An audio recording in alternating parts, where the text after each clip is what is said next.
প্রিয় দর্শক, আসসালামু আলাইকুম রহমতুল্লাহি ওয়া বারাকাতুহু। দেশ এবং দেশের বাইরে থেকে যে যেখান থেকেই আপনারা আমাদের এই প্রতিবেদন দেখছেন, আপনাদের সবাইকে জানাচ্ছি চ্যানেল আল আফজালের পক্ষ থেকে অনেক অনেক শুভেচ্ছা ও অভিনন্দন। প্রিয় দর্শক, বাবা আমাদের যাদের জীবিত আছে,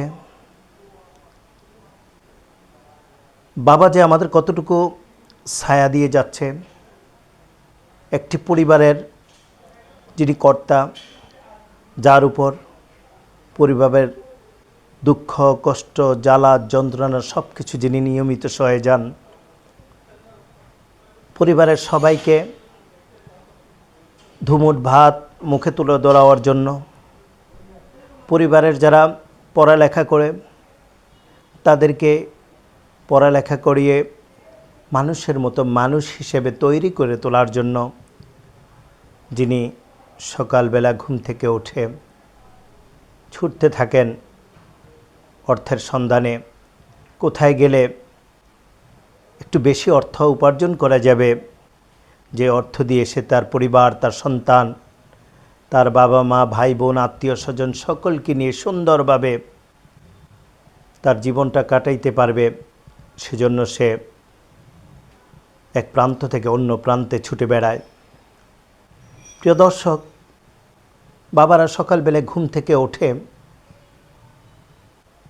এক একজনে এক একটি পরিকল্পনা করে ঘর থেকে বেরিয়ে যায়। কেউ পরিকল্পনা করে আজকে বাড়ির উত্তর পাশের যে জমিটি আছে সেই জমিটিতে আমি চাষ করব। কেউ বেরিয়ে যায়, আমার বাজারে একটি টেইলারি দোকান আছে, সেই দোকানে আমার অর্ডার আছে, সেই মালগুলো আমাকে সেলাই করে ডেলিভারি দিতে হবে। প্রিয় দর্শক, কেউ ঘর থেকে বেরিয়ে যায়, আমার একটি সেলুন আছে, আমি যথাসময়ে সেলুনটি যদি ওপেন না করি তাহলে আমার নিয়মিত কিছু গ্রাহক যারা আমার সেলুনে নিয়মিত আসে তারা আবার ছুটে যাবে। তাই শরীর যতই ক্লান্ত থাকুক ছুটে যাচ্ছে তার সেলুনের দোকানে। প্রিয় দর্শক, এভাবে যিনি ব্যবসা করেন প্রত্যেকে তার যার যার ব্যবসায় ছুটে বেড়ান, তার লক্ষ্যস্থলে পৌঁছে যান। অন্যদিকে যারা চাকরি করেন, যিনি মাস্টার তিনি স্কুলে চলে যান, কলেজে চলে যান, ভার্সিটিতে চলে যান, এবং যারা বিভিন্ন ক্ষেত্রে চাকরি করে থাকেন, ব্যাংক রয়েছে, বিমা রয়েছে, বিভিন্ন অফিস আদালতে যারা চাকরি করে থাকেন, কর্পোরেট জব যারা করে থাকেন, তারা প্রত্যেকে তার স্ত্রী অথবা পরিবারের স্ত্রী ব্যতীত অন্য যারা উপস্থিত থাকে তাদের তৈরিকৃত কিছু খাবার নিয়ে, দুপুরের খাবারটুকু নিয়ে বাসা থেকে বেরিয়ে যান।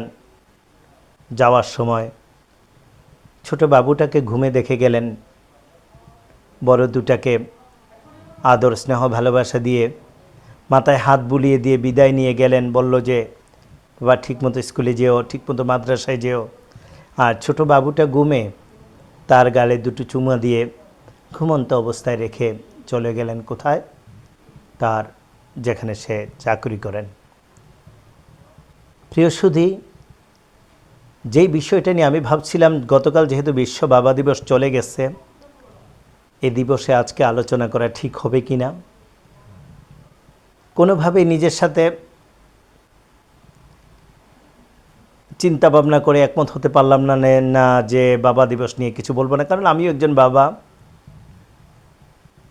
আমার মতে যারা বাবারা রয়েছে তারা জানে সকালে যদিও অফিসে চলে যায়, সন্ধ্যায় যখন অফিস ছুটি হয় পাগলের মতো ছুটে আসে, জানালা দিয়ে বা দরজা দিয়ে যখন নক করবে, ছোট বাবুগুলো ছেলে মেয়েগুলো পাগলের মতো ছুটে এসে বাবা বলে চিৎকার করে বলবে, বাবা তুমি এসেছ, বাবা তুমি এসেছ। এই ডাক শোনার পর মনে হয় যেন সকাল থেকে সন্ধ্যা পর্যন্ত সে যে কষ্টটুকু করেছে অফিসের মধ্যে তার কর্মক্ষেত্রে, সমস্ত কষ্টের যে ক্লান্তি সব কিছু দূর হয়ে যায়। প্রিয় দর্শক, ঠিক তেমনিভাবে সে যখন অফিস থেকে আসে তার স্ত্রী তাকে বলে, হাত থেকে ব্যাগ নিয়ে অথবা যা কিছু থাকে বাজার নিয়ে আসে, বলে যে তুমি সব কিছু আমার কাছে দাও, ফ্রেশ হয়ে নাও।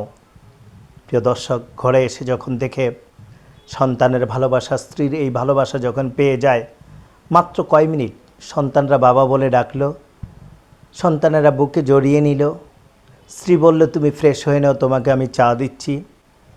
এতটুকু উপলব্ধি, মাত্র 4 থেকে 5 মিনিটের কয়েকটি শব্দ সারাদিনের ক্লান্তি দূর করে দিল। প্রিয় দর্শক, এই জন্য যারা বাবা তারা সহজে ক্লান্ত হয় না, তারা ছুটে বেড়ায় কল্পনা করে, তাদের লক্ষ্যস্থল, তাদের ভীষণ, তাদের মিশন থাকে অনেক বড়। আমি অনেক কষ্ট করব, আমি রিক্সা চালাবো, আমি সিএনজি চালাবো, আমি বাস গাড়ি চালাবো, আমি সারা রাত নাট ডিউটি করব, যাই কিছু করি না কেন, লক্ষ্য একটাই, আমার সন্তানকে মানুষের মতো মানুষ করব। আমি যদি আমার সন্তানকে মানুষের মতো মানুষ না করতে পারি, তাহলে এই যে সকাল থেকে সন্ধ্যা আমি ছুটে বেড়ালাম অর্থের সন্ধানে, হয়তোবা তাদেরকে আমি অর্থ দিয়ে যাব, সেই অর্থ কিছুদিন থাকবে, তারপরে আর থাকবে না। কিন্তু আমার সন্তানদেরকে যদি আমি পড়ালেখা করে মানুষের মতো মানুষ হিসেবে তৈরি করতে পারি, তাহলে হয়তোবা প্রিয় দর্শক, তাহলে আমার সন্তান, আমার ধন সম্পদ আমি যদি নাও দিয়ে যেতে পারি, কিন্তু তারা আমাকে শ্রদ্ধা ভরে স্মরণ করবে। আশেপাশের সকল লোকজন বলবে এই ভদ্রলোক তার ছেলে মেয়েগুলোকে মানুষের মতো মানুষ করেছে। প্রিয় দর্শক, আল্লাহ পাক আপনাকে একটি সন্তান, দুটি সন্তান, তিনটি, চারটি, পাঁচটি, যতটি সন্তান দিয়েছে না কেন, প্রতিটি সন্তানের জন্য আল্লাহর কাছে শুকরিয়া করা দরকার। আপনার মতো অনেক বাবা রয়েছে যার একটি সন্তান নেই, আপনার মতো অনেক বাবা রয়েছে যার একটি মেয়ে নেই, আপনার মতো অনেক বাবা রয়েছে যার একটি ছেলে নেই।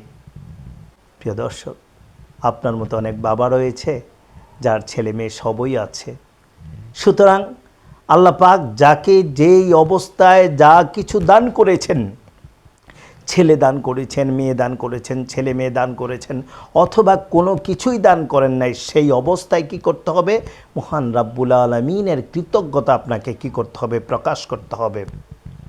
প্রিয় দর্শক, আপনাদের সামনে এই বিষয়ে আলোচনা করতে পেরে আমি আমার নিজেকে ভাগ্যবান মনে করছি। অনলাইন মিডিয়াতে কাজ করার সুযোগ হয়েছে বলে শত ব্যস্ততার মাঝেও দেশের এই প্রান্ত থেকে অন্য প্রান্তে ঘুরে বেড়াই। মাঝে মধ্যে যখন দেখি যে বাবারা কত কষ্ট করে রৌদ্রের মধ্যে, ঝড় বৃষ্টি সব কিছুর মধ্যে, মায়েরা কিন্তু রাগ করবেন না, মাদেরকে নিয়ে অনেক বলেছি, পৃথিবী একদিকে, মা অন্যদিকে। মা আদর, স্নেহ, ভালোবাসা সারা পৃথিবী যদি আমরা একদিকে নিয়ে আসি, মায়ের সামান্য আদর, স্নেহ, ভালোবাসার সমান হবে না। সুতরাং মা, মায়ে আপনাদের জায়গায় আপনারা সম্মানিত। আজ কথা বলবো বাবাদেরকে নিয়ে। প্রিয় দর্শক, বাবাদের কষ্ট, রৌদ্রের মধ্যে দুটো পা নাড়াচাড়া করে রিক্সা নিয়ে চালায়, এখান থেকে ওই জায়গায় চলে যায়, 20 টাকা 30 টাকা ইনকাম করে, সারাদিন ইনকাম করার পরে যখন দুপুর হয়, পেটে ক্ষুধা লেগেছে, হোটেলে ভাত খেতে বসেছে, মনে পড়ে গেল আমি যদি একটু কম খরচ করতে পারি, তাহলে আমার সন্তানকে আমি একটি বই কিনে দিতে পারবো, আমার সন্তানের স্কুল ড্রেস কিনে দিতে পারবো, আমার সন্তানকে একটি কলম, একটি পেন্সিল কিনে দিতে পারবো। হোটেলে ভাত খেতে বসছে, সবাই আশেপাশে মাছ মাংস ভালো ভালো তরকারি দিয়ে ভাত খাচ্ছে, কিন্তু বাবা চিন্তা করলো তাদের দিকে আমার তাকিয়ে লাভ নেই, আমার পকেটে 100 টাকা আছে, আমি 20 টাকা খাবো, ইচ্ছে করলে 100 টাকাই খেতে পারি, না আমি 20 টাকা খাবো, বাকি 80 টাকা আমি আমার পরিবারের জন্য রেখে দেব। প্রিয় দর্শক, আপনারা যারা আমার এই আলোচনা শুনছেন, আমি যে কথাগুলো বলছি, এই কথাগুলো অবাস্তব নাকি বাস্তব? অবশ্যই আমার সাথে আপনারা একমত হবেন যে এই কথাগুলোই বাস্তব। বাবাদের গল্প অনেক করা যাবে, সারা রাত শেষ হয়ে যাবে, সারা দিন শেষ হয়ে যাবে, কলমের কালি শেষ হয়ে যাবে, খাতা শেষ হয়ে যাবে, বাবার গল্প বলা শেষ হবে না। আমার মনে পড়ে সেই হয়তো 1900 88 কি 89 সালের কথা। হঠাৎ করে আমি অসুস্থ হয়ে পড়লাম, পুরো শরীর ফুলে গেল। এক এক ডাক্তার এক এক ধরনের চিকিৎসা দিচ্ছে, কোনোভাবেই সুস্থ হচ্ছিলাম না। আমার বাবা তখন মেম্বার, প্রচুর পানি হয়েছে, ঘর থেকে বের হইলেই পানি, বন্যা। আমার বাবা আমাকে কাঁধে করে, মনে পড়ে, এখনও মনে পড়ে, বাজারের সেই কোনো এক ডাক্তারের কাছে নিয়ে গেলেন, আবার কাঁধে করে বাসায় নিয়ে আসলেন। ছেলেটাকে সুস্থ করে তুলতে হবে, এটা যে আমার ছেলে, প্রয়োজন বোধহয় আমি মরে যাব, আমি অসুস্থ হয়ে পড়ব, আমার ছেলে মরতে পারবে না, আমার ছেলে অসুস্থ হতে পারবে না। প্রিয় দর্শক, আমার আরও বড় ভাই বোন ছিল, ইচ্ছে করলে তো মরতে পারত, আমার তো আরও ছেলে আছে, এটা মরে যাক না, এটার এত চিকিৎসা করার কি দরকার। না, বাবারা এমনটাই হয়। এমন বাবা আমার আপনার প্রতিটি ঘরে রয়েছে। প্রিয় দর্শক, আজকের আলোচনা থেকে আমরা যে শিক্ষাটুকু নিলাম, আমাদের যাদের বাবা বেঁচে আছে তাদের প্রতি আমাদের যে দায়িত্ব রয়েছে, আল্লাহর কাছে আমরা প্রাণ খুলে দোয়া করব মহান রাব্বুল আলামিন যেন আমাদেরকে তাদের প্রতি যে দায়িত্ব রয়েছে সেই দায়িত্ব যেন আমরা পরিপূর্ণভাবে পালন করতে পারি। তারা ছোটোবেলায় যেমনিভাবে আমাদেরকে আদর স্নেহ ভালোবাসা দিয়ে বড় করেছে, তাদের বৃদ্ধা অবস্থায় যেন আমরা তাদেরকে সেভাবে আদর স্নেহ ভালোবাসা দিতে পারি। তারা যেন আমাদের জন্য যতটুকু কষ্ট করেছে তার চেয়ে লক্ষ লক্ষ হাজার গুণ বেশি যেন আমাদের বাবা মায়ের জন্য আমরা কষ্ট করতে পারি। মহান রাব্বুল আলামিন আমাদেরকে যেন সেই তৌফিক দান করেন। আর আমাদের মধ্যে যারা বাবাকে হারিয়েছি, প্রিয় দর্শক, আমরা ভাগ্যবান যারা, যাদের বাবা জীবিত আছে।